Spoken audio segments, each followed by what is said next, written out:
Hello my dear are के simple classes पर आपका welcome. Today's CA and GS and GK की classes start करते हैं। ओके, गरुड़ ड्रोन स्टार्टअप कृषि सब्सिडी प्राप्त करने वाला भारत का पहला स्टार्टअप बना। याद रखिएगा, गरुड़ ड्रोन स्टार्टअप। ओके, ये MS धोनी जो क्रिकेटर है उनके द्वारा बैक्ड है, यानी समर्थित है, और भारत का पहला स्टार्टअप है जिसको कृषि सब्सिडी भारत सरकार ने दिया है। तो आप इसको याद रखिएगा, कौन सा? Garuda drone startup. Bharat Biotech World Vaccine Congress 2023 में पुरस्कार जीता है। भाई जानते हैं कहाँ की कंपनी है? आपके हैदराबाद की है, हैदराबाद बेस्ड कंपनी। हैदराबाद को भारत की वैक्सीन कैपिटल कहते हैं। जानते रहिए, जितनी भी वैक्सीन आपकी खोजी जाती है हैदराबाद में ही, मोस्टली दवाएं बनती हैं हैदराबाद में। तो भारत की वैक्सीन कैपिटल अगर कभी आए कौन कहा जाता है, तो हैदराबाद, जो कि तेलंगाना की राजधानी है और मूसी नदी के किनारे है। इसको आप जानते रहिएगा। और इसी ने इसको वर्ल्ड वैक्सीन, वैसे तो भारत की जो सबसे बड़ी वैक्सीन है पुणे में है, ठीक है, लेकिन ये जो है भारत की विश्व की सबसे बड़ी पुणे बेस्ड जो वैक्सीन कंपनी है, वो विश्व की सबसे बड़ी वैक्सीन निर्माता कंपनी है। तो भारत बायोटेक को याद रखिएगा, वर्ल्ड वैक्सीन कांग्रेस में पुरस्कार मिला है। RBI ने the Jamnagar People's Cooperative Bank Limited पर 1 लाख का जुर्माना लगाया है। याद रखिएगा, क्यों लगाया है? क्योंकि इसने नियमों का उल्लंघन किया है।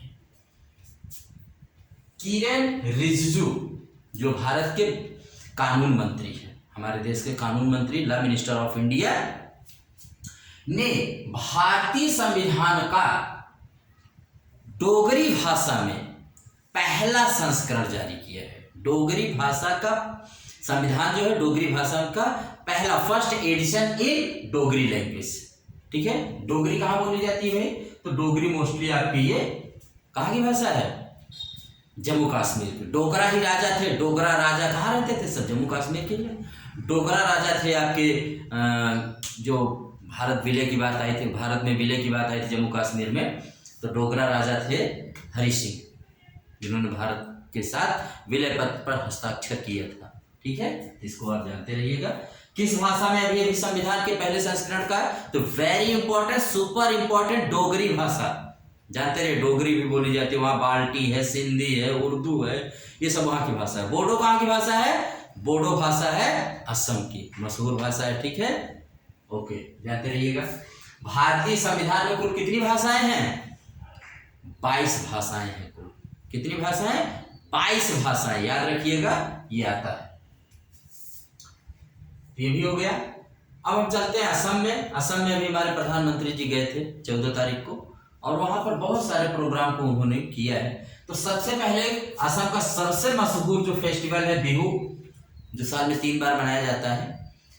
तो ये बिहू जो है, इसमें 31 जिलों के 11,000 युवाओं और युवतियों ने नृत्य पेश किया, जिसे Guinness book of world record दुनिया की एक ऐसी किताब है जिसमें दुनिया में वही चीज नोट की जाती है जो दुनिया में सिर्फ अपने आप में अद्वितीय हो, उसके समान फिर कोई नहीं हो। तो अगर ऐसा कोई वर्ल्ड रिकॉर्ड बनता है, सारे रिकॉर्ड इसके पीछे रहते हैं, नीचे रहते हैं। तो Guinness book of world record में अभी कौन सा डांस शामिल हुआ है? तो वर्ल्ड रिकॉर्ड में बिहू असम का डांस है, और इसको 11,000 युवक और युवतियों ने डांस किया 31 जिलों के। कहां पर? गुवाहाटी पे। किस स्थान पर? केसुरभाई इंडोर स्टेडियम में। केसुरभाई स्टेडियम, याद रखिएगा, गुवाहाटी।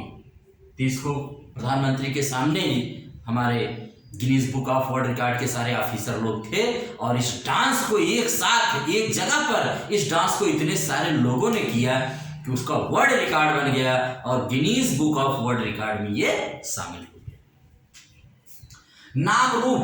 नामरूप में मेथेनॉल प्लांट का शुभारंभ पीएम मोदी जी ने किया भाई। नामरूप मेथेनॉल प्लांट, जिससे भूटान, बांग्लादेश ये सबको बेच सकेगा। वैसे पेट्रो के मामले में, गैस, प्राकृतिक गैस के मामले में तो असम बहुत ही आगे है। अब मेथेनॉल प्लांट में भी ये बहुत आगे। तो कहाँ? नामरूप में, याद रखिएगा, नामरूप में। पलासबाड़ी सुआलकुची सेतु प्रोजेक्ट, पलासबाड़ी से सुआलकुची ये सेतु प्रोजेक्ट एक ब्रिज है जिसका उद्घाटन किस नदी पर बन रहा है? ये तो ब्रह्मपुत्र नदी पर। इसकी आधारशिला रखी गई, उद्घाटन नहीं, इसकी अभी आधारशिला रखी गई, यानी इसकी नींव रखी गई है। अब ये बनेगा धीरे धीरे, और ये काफी लंबा पुल है, 11-12 किलोमीटर से लंबा है ये, इसको आप जानते रहिएगा। शिवसागर में रंग घर के सौंदर्यीकरण की आधारशिला रखी गई भाई। तो रंग, जो अहोम राजा वहां के थे, वहां पर ये बहुत मशहूर है रंग घर, शिवसागर में। गुवाहाटी में एम्स का उद्घाटन किया गया, ये पूर्वोत्तर का पहला एम्स है। अभी तक वहां एम्स ही नहीं था, तो जानते रहिएगा। गुवाहाटी में एम्स का उद्घाटन किया गया, जो पूर्वोत्तर का पहला एम्स होगा। एम्स का मतलब है अखिल भारतीय आयुर्वेदिक संस्थान, all India institute of medical sciences. तो भारत में बहुत कम मेडिकल साइंसेज हैं, ठीक है, 23 ऐसे ही है। अब हो सकता है और बढ़ना चाहिए, बन गया तो और हो जाएंगे। और भारत की सबसे अच्छा एम्स दिल्ली का एम्स माना जाता है। तो एम्स जो होता है कि मेडिकल का सबसे बड़ा कॉलेज मान लीजिए, जहां अगर यहां पर कोई सुविधा नहीं है तो फिर वो कहीं नहीं हो सकती है। ये जान समझ लीजिए इसकी डेफिनेशन। जैसे पढ़ाई लिखाई में यूनिवर्सिटी होती है, वैसे मेडिकल फील्ड में एम्स हुआ करते हैं, ठीक। मोदी जी वहां पर जिस एयरपोर्ट को उतरे थे, तो पूछा जा सकता है, ये एयरपोर्ट मैं आपको लिस्ट बता दूंगा। लोकप्रिय गोपीनाथ बोरदोलाई इंटरनेशनल एयरपोर्ट है, गुवाहाटी में ही है, तो आप इसको जानते रहिएगा ये कहां पर है। इसके अलावा 3 मेडिकल कॉलेज का भी उन्होंने उद्घाटन किया। कौन कौन से? नलगांव, नलबारी और कोकराझार। नलगांव, नलबारी, कोकराझार में इनका उद्घाटन किया है, और ये एम्स का किया है गुवाहाटी में। इसको आप जानते रहिएगा। ये अभी किए, इतना माने वहां पर हुआ है, वर्ल्ड रिकॉर्ड बना है बिहू डांस का, ठीक है। अब कुछ असम के बारे में आपको बता दें। तो असम देखिए, पूर्वोत्तर का प्रवेश द्वार, गेटवे कहा जाता है, सेंटिनल आइलैंड ऑफ द, ठीक है, कहा जाता है असम को। असम, अब तो इसको असम कहते हैं। तो असम जो है वो पूर्वोत्तर के जो 7 सिस्टर्स हैं सबको टच करता है, मतलब अपने आप को छोड़ करके 6 के। ये कैसे? अरुणाचल प्रदेश, नागालैंड, मणिपुर, मिजोरम, त्रिपुरा, मेघालय, सबको टच करने वाला, 6 को 6 टच करता है ये असम। इसका आकार इंग्लिश के वाई का आकार का है, ये भी पूछा जाता है परीक्षा में। और यहाँ पर आपकी मशहूर नदी कौन सी है? बराक रिवर और ब्रह्मपुत्र रिवर है, ठीक है। असम का पुराना नाम कामरूप है, और इसकी जो आज गुवाहाटी है उसका प्रागज्योतिषपुर। इसका वर्णन वेसांग ने किया है। वहां पर एक राजा थे भास्कर वर्मा, वेसांग गए थे वहां पर, और जो किसके मित्र थे? हर्षवर्धन के। ये जानते रहिएगा ये भी। भारत में नहीं, एशिया में सबसे पहले तेल कहाँ खोजा गया, कहां पर खुदाई की गई उसकी भाई? तो असम के डिगबोई, डिब्रूगढ़ में। डिगबोई माने अंग्रेजों ने वहां पर देखा हाथियों के पैर में कुछ तेल लग रहे हैं, तो उन्होंने कुछ लड़कों को पकड़ा और कहा डिग बॉय डिग, डिग बॉय डिग, खोद लड़के यहाँ, और उसका नाम ही पड़ गया डिगबोई है। डिग बॉय डिग, डिग माने खोदना होता, बॉय को पकड़ा कर खोद, तेल निकलेगा है, और डिग बॉय डिग हो गया डिगबोई, ठीक है, डिब्रूगढ़। तो आप इसको भी जानते रहिए। प्राकृतिक तेल, गैस, सबके सारे भंडार। और क्या असम में फेमस है? Assam T state of India कहा जाता है। आसाम का सिल्क, और आसाम में 7 क्या है भाई? नेशनल पार्क हैं। मैं 7 का नाम आपको बता दे रहा हूं। कौन कौन से? काजीरंगा नेशनल पार्क बहुत मशहूर है एक सींग वाले गैंडे के लिए। Manas national park, Orang national park, Nameri national park, Dibru Saikhowa national park, Raimona national park, Dihing Patkai national park. ये 7 नेशनल पार्क वहां पर हैं। और अभी अभी हमारे प्रधान राष्ट्रपति ने गज महोत्सव की शुरुआत असम के काजीरंगा नेशनल पार्क से वहां पर जाकर के उन्होंने किया था। तो इसको भी आप ध्यान रखिएगा, गज महोत्सव की शुरुआत असम में ही जाकर के उन्होंने किया था। राजधानी इसकी दिसपुर है, लेकिन सबसे मशहूर और सबसे ज्यादा जाना जाने वाला शहर गुवाहाटी है। और गुवाहाटी शहर जो है ब्रह्मपुत्र नदी के बाएं किनारे पर स्थित है। इसको भी आप जानते रहिए, बाएं किनारे पर है। और गुवाहाटी नागालैंड, यहाँ पर हाई कोर्ट भी गुवाहाटी में ही है, जो 3 और राज्यों का हाई कोर्ट है। किसका किसका? नागालैंड, मिजोरम और अरुणाचल प्रदेश का। भारत में इस समय कितने हाई कोर्ट हैं? तो जानते रहिए 25 हाई कोर्ट हैं इस समय भारत में। और 3 राज्यों का हाई कोर्ट, ये नागालैंड, मिजोरम और अरुणाचल प्रदेश का हाई कोर्ट भी आपका गुवाहाटी में ही है। ये तो हो गया भाई आपका।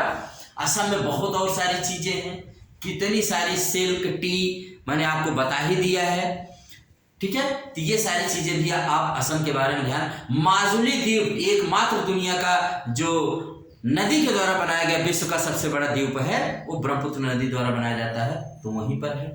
दो बहुत मशहूर वहां पर मंदिर है। एक कामाख्या देवी मंदिर जो नीलांचल पर्वत पर है, याद रखिएगा, नीलांचल पर्वत पर है कामाख्या देवी मंदिर। और उमानंदा टेम्पल जो पीकॉक आइलैंड पर है, कहां पर? ब्रह्मपुत्र रिवर में। ये बड़ी मशहूर वहां की नदियां हैं। और अगर इतना आप असम के बारे में जानते हैं, अभी असम में कुछ जिलों को परसीमन चल रहा है, तो कुछ जिलों को वहां समाप्त कर दिया गया है। 34 से 31 हो गए हैं, 3-4 जिलों को वहां पर समाप्त किया गया है। तो ये भी चर्चा में रहेगा, तो कहाँ पर कुछ जिलों को समाप्त किया गया है। एक्चुअली तो जिले बढ़ते हैं, लेकिन वहां पर कुछ जिलों को मर्ज कर दिया गया। समाप्त का मतलब मर्ज किया गया है, समाप्त नहीं किया गया, उनको कहने का मतलब है उनको मिला दिया गया है, ठीक है। तो ये भी आप ध्यान रख सकते हैं। तो ये है हमारा असम। राजधानी मैंने बता ही दिया दिसपुर, लेकिन सबसे मशहूर स्थान कौन सा है आपका? वो है ये आपका गुवाहाटी पड़ता है, ठीक है।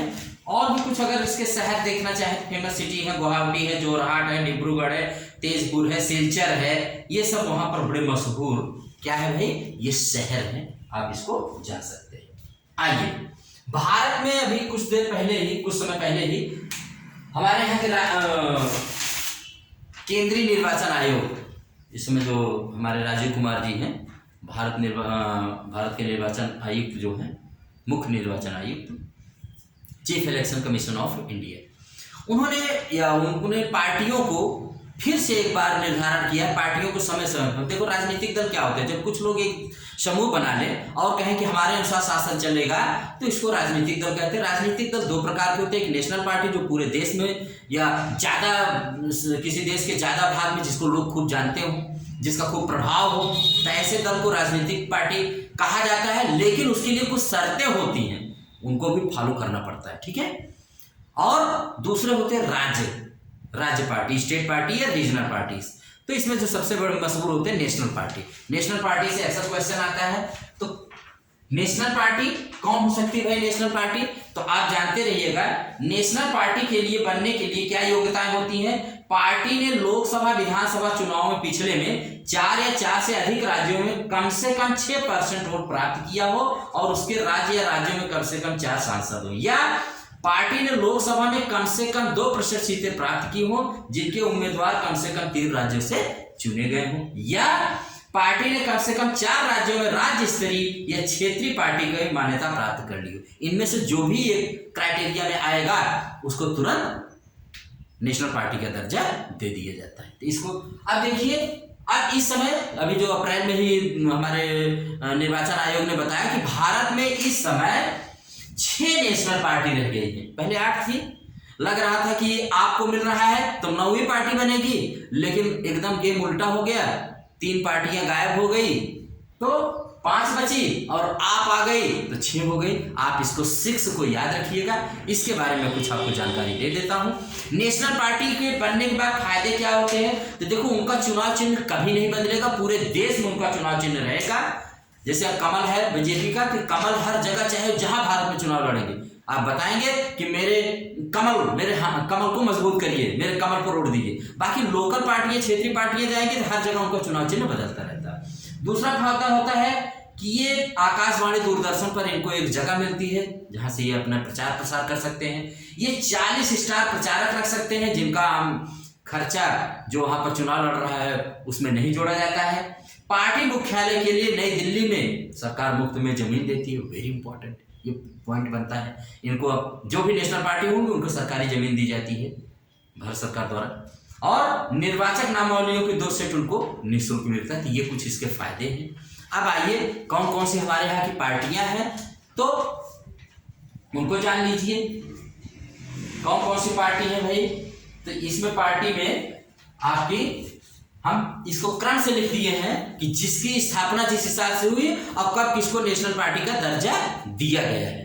तो पहले देख लेते हैं, सबसे नंबर 1 पर भारत की सबसे पुरानी पार्टी कौन सी है, कांग्रेस। इसकी स्थापना की थी A.O.